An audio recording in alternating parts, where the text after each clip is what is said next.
Man, do you ever get super nostalgic?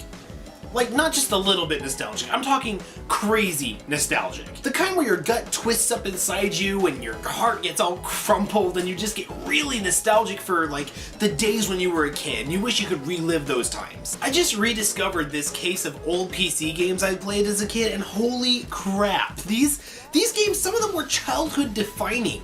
I mean, a big part of the reason I'm as into gaming now as I am is probably because of a lot of these games. For example, like this one, The Amazon Trail. Oh man, I remember being so confused by this game as a kid. I think it must have been above my age level when I played it, and I could never figure out how to survive longer than like 20 minutes or so. I remember the intro sequence perfectly in all of its poorly voice acted glory. Halt!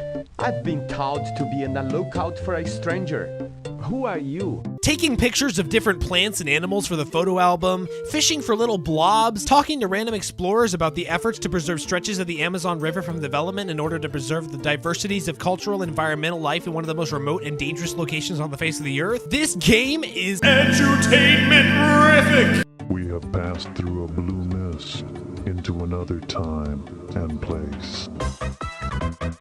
Lego Racers. This game was one of my absolute favorites as a kid. I liked the sequel even more, but that's a video for another day. Everything about Lego Racers was just simple and clean childhood fun. Building your car, racing through the tracks, finding secret passages, warping through time and space. Now, I don't want to give everything away just yet because I do plan on making a video about Lego Racers in the future, but you gotta keep something secret, right? I mean, like a superhero?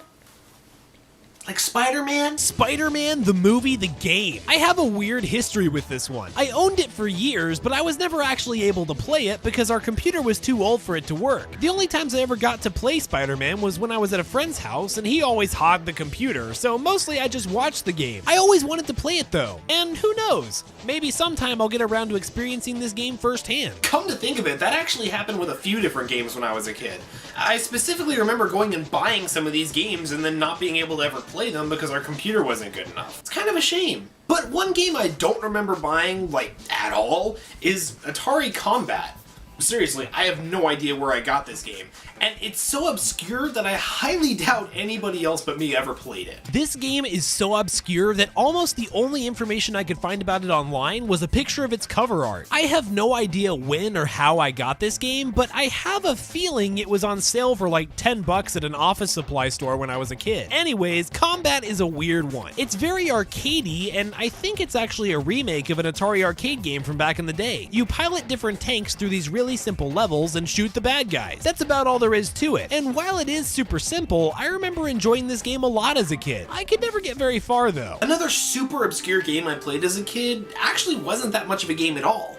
It was a lot more of a weird, like, teaching tool.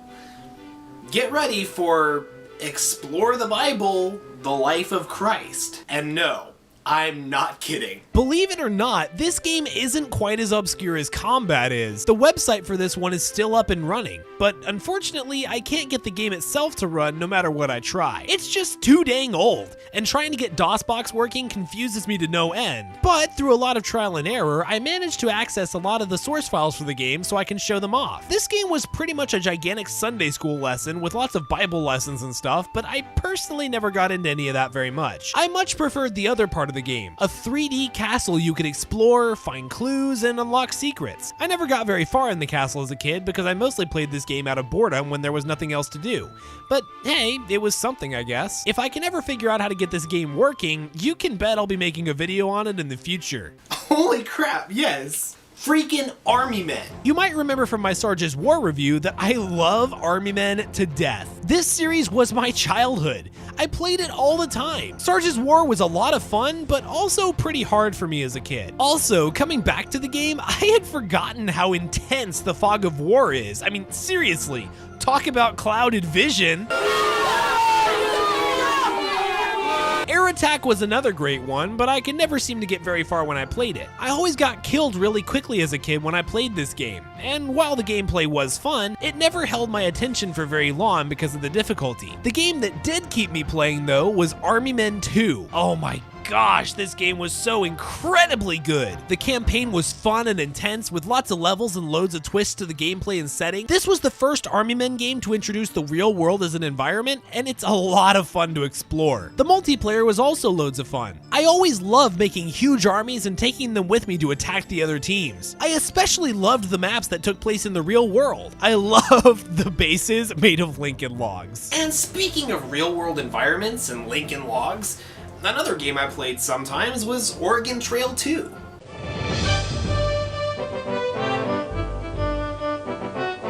Man, oh man, that music! That really takes me back. The first times I ever played the Oregon Trail series were, again, at friends' houses, and I always wanted to play the hunting minigame when I was a kid. There's just something so incredibly satisfying about pulling off the perfect shot with the laggy mouse cursor. I never managed to complete any of my journeys along the Oregon Trail, but I enjoyed the experience every time. Ain't this exciting? You got it, Papa, 'cause I'm the dude with the food and I'm on my way. Oh yeah, Lego Island 2. This is one of those games that my computer was just barely able to run when I was a kid, so it always had really long load times, and sometimes it lagged like crazy. But Bob Saget, if I didn't still adore this game as a kid regardless. I don't know what it was. The great music, or the fact that I was such a big Lego fan at the time that I already knew who Johnny Thunder was before playing the game, so it was sort of a big fangirl moment for me when I finally got to meet him in the game, and I enjoyed every moment of the adventures I had in the Lego universe. But in any case, this was one great game for a kid like me, bad voice acting and all. And speaking of voice acting... Age of Empires. By far, Age of Empires 2 was the game I played the most as a kid. Oh my gosh, this game! I can hardly express how amazing Age of Empires 2 is, and how much I loved this game as a kid. Playing all the different civilizations, using all the crazy units, building enormous empires, this game had it all. Again, I plan on making a video about Age of Empires 2 in the future, so I don't want to go into too much detail here.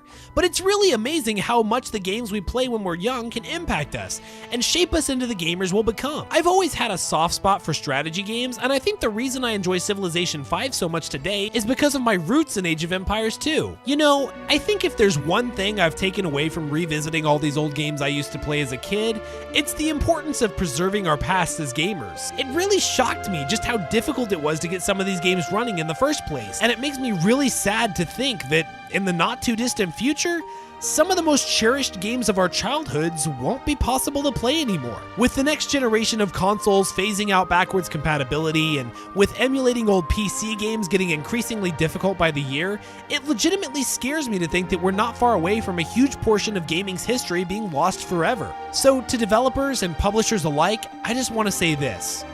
Destroy the old, and you destroy the memory of our past. Don't you care about the games that came and died before now?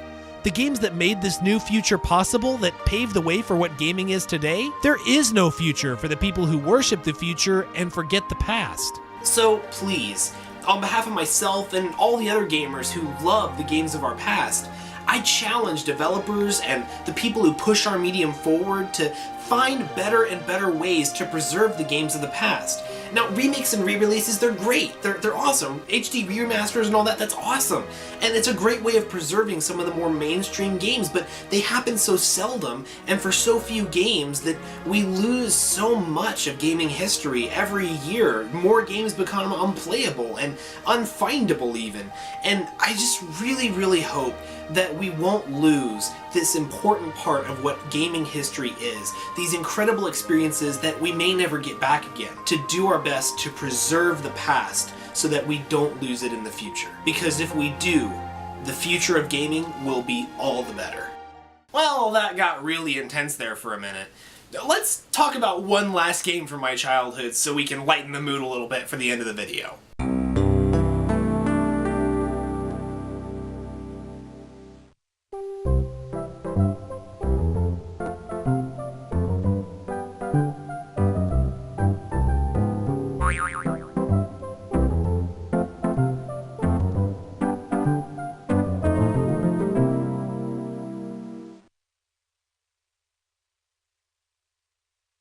Arthur's Birthday by Mark Brown.